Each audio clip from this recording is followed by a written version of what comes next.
Имали ли сте някога работа, от която всеки божи ден нямате търпение да си тръгнете? Аз съм имал и знам какво е. Да напуснеш и да си търсиш нова длъжност е голяма крачка за някои, но пък не е особено трудно при наличието на интернет.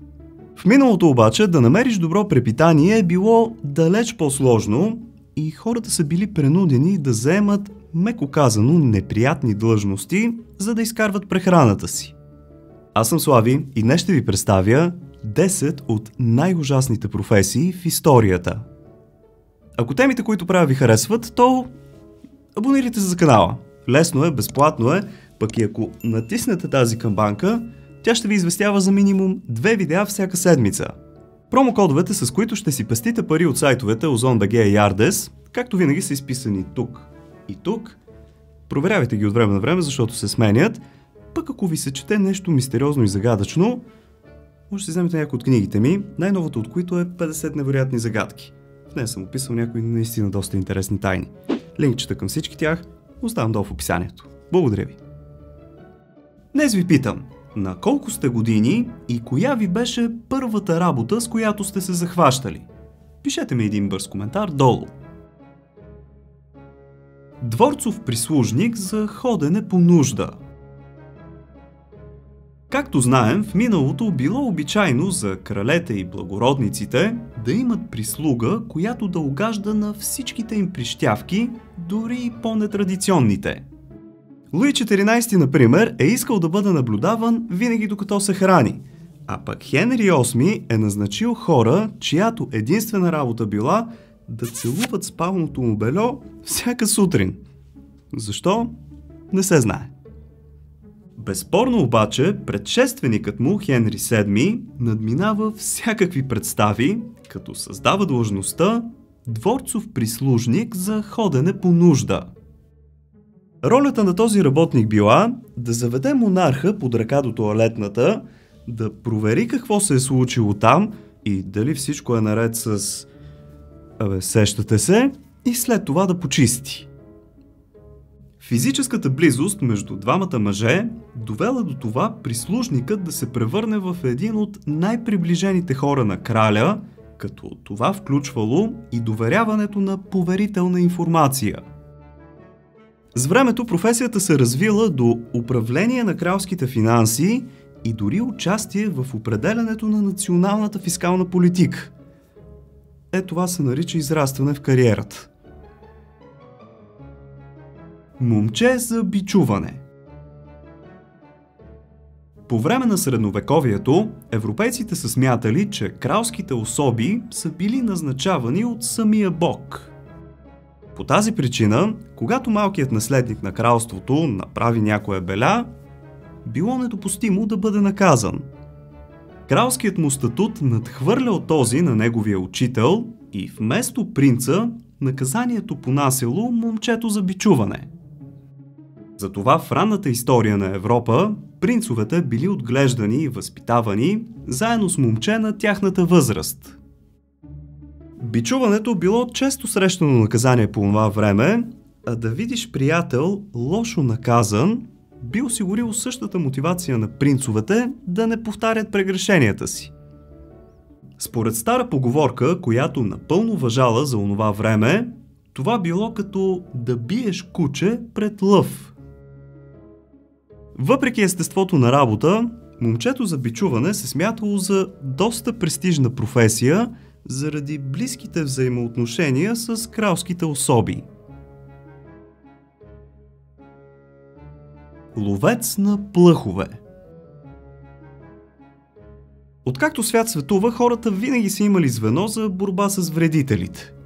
Сега имаме модерни препарати, ултразвук и какво ли още не, но в миналото е било малко по-сложно.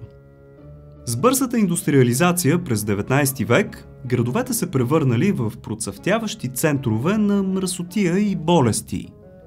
Основна заслуга за това имали плъховете. Освен, разбира се, сериозната заплаха за здравето, гризачите били основната причина за масивни икономически щети в стопанствата. Както знаем, тези животинки се размножават изключително бързо. Женската достига полова зрялост едва на 5 седмици и може да роди до 7 пъти в годината, посредно 7-8 парчета. Един от най-ужасяващите методи за лов на плъхове бил да се втриват масла от анасон и мащерка по ръцете и дрехите на човек, за да се привлекат животинките, след което да се издебнат някъде на скрито и с голи ръце да се уловят и убият. Във Франция ловците обикаляли по улиците на градовете, придружени от котки в клетки и пръчка, на която били окачени 2 или 3 мъртви плъха за реклама на услугите, които предлагали. Постоянно били придружавани и от викове "Смърт за плъховете". Кожар. Работата по запазването на кожи от едър рогат добитък, свине или пък други животни и подготовката им за масовото население някога е била изключително тежък процес. За да приготви кожата за обработване, кожарят първоначално я изкисвал във вар. Този процес, както се сещате, крие огромен риск, защото попадайки върху човешката кожа, варта причинява сериозно химическо изгаряне. След това я стържал на ръка, а за да я омекоти, я потапял в яма, пълна с вода и кучешки изпражнения. Да ви кажа честно, не съм чел специално за тези свойства на кучешките акита, но явно имат ефект. Както сами се сещате, кожарските фабрики били едни от най-неприятно миришещите места по онова време. Въпреки ужасните условия на труд, тази професия била изключително търсена, тъй като заплащането било много по-високо от средното за това време. Събирач на кости. През цялата ни история, телесните отпадъци, било то човешки или животински, са били ценени, тъй като хората вярвали в тяхното полезно действие. Оказва се, че и костите не правят изключение. Във викторианските градове от миналото са съществували професионални събирачи на кости. Те имали определени места, от които си ги набавяли. В месарници, кофи за боклуки или складове, но понякога и от гробове. Почиствали ги, оформили ги и след това ги продавали на производители. Но какво точно правили те с тях?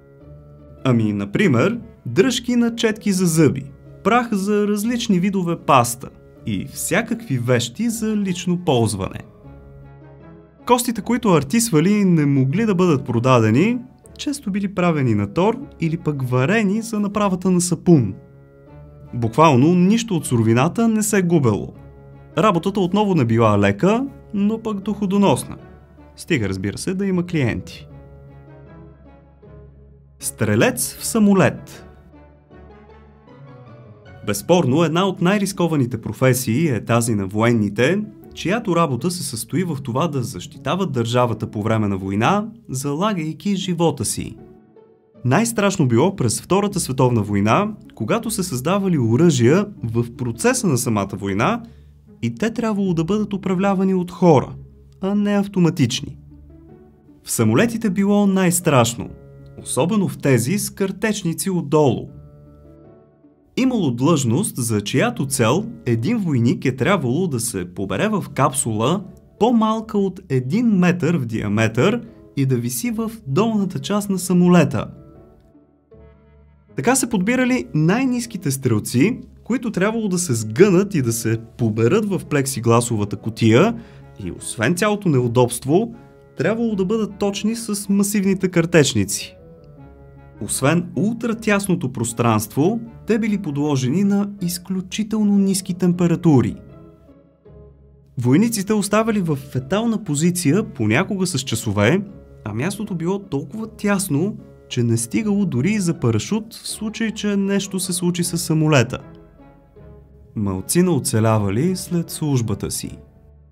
И така, скъпи приятели, стигнахме до средата на днешното видео, където по традиция ви напомням да оставите по един палец нагоре в подкрепа, в случай, че сте забравили. Давайте сега обаче да продължаваме, защото следват някои наистина ужасяващи професии.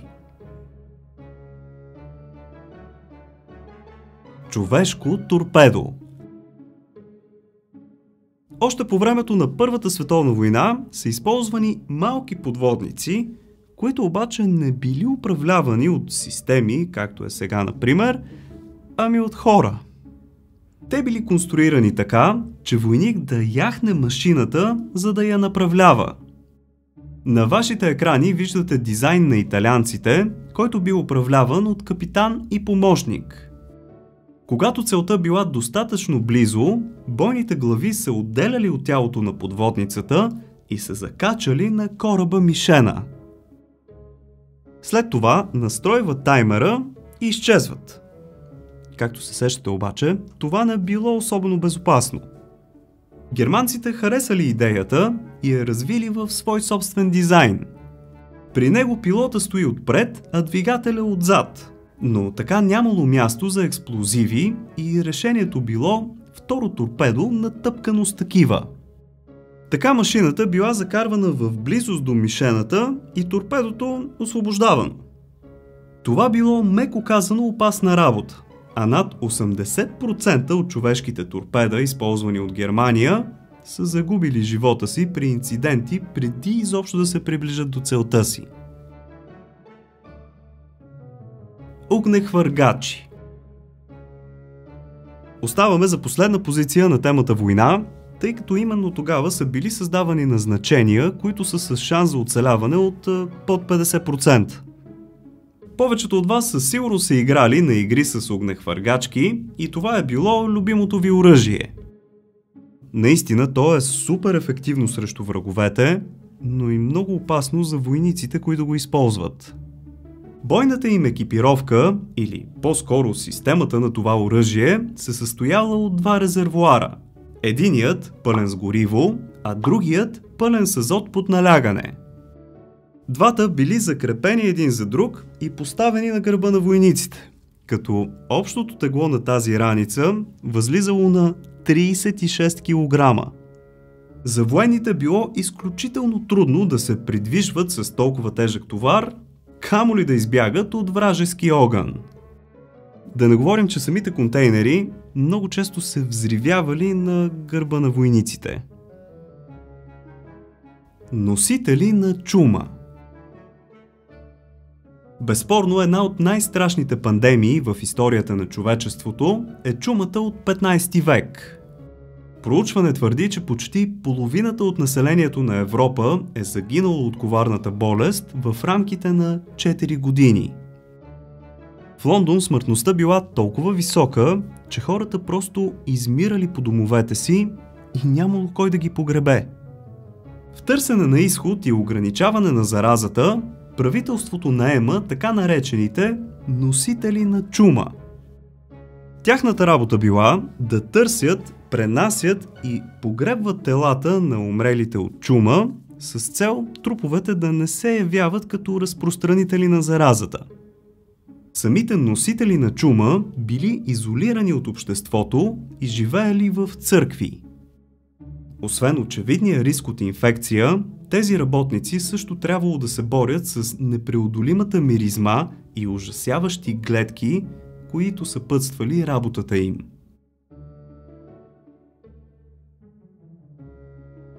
Поглъщач на грехове. През вековете човечеството е почитало всякакви религии и богове, а някои от обичаите тогава са били, меко казано, странни.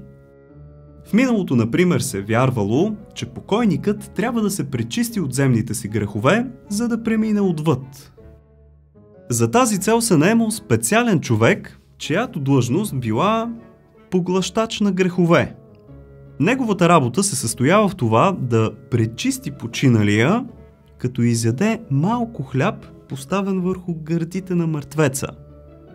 Въпреки че работата била зле платена и недобре възприета от обществото, се взимала доста насериозно и се считала за рискована. Смятало се, че с деянието си поглъщачът на греховете залагал душата си и си навличал вечно проклятие. Тепавичари на вълна. Чували ли сте, че за да избелите и омекотите дрехите си, може да използвате чашка амоняк като добавка към прането?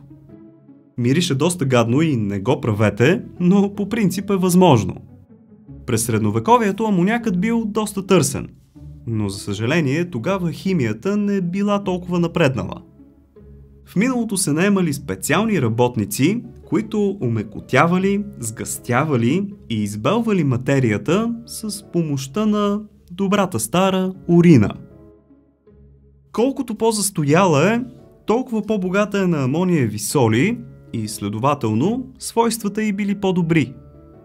Работата на тепавичаря била да постави прясно изтекан вълнен плат в кофа, да излее, сещате се какво в нея, и след това да го тъпче с крака. Понякога се налагало да взимат урина от публични тоалетни, за да изпълнят някоя поръчка. За щастие химията от тогава е на светлинни години.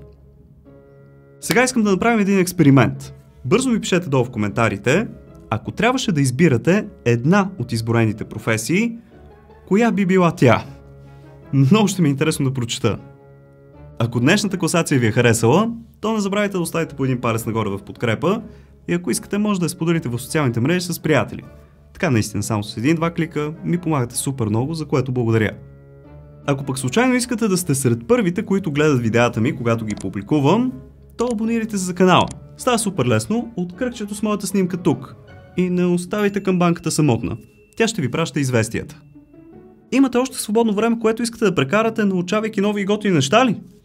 Няма проблем, затова съм тук. Натиснете на някой от ето тези двете видеа. Благодаря ви, че за пореден път бяхте с мен. Чао и до нови срещи!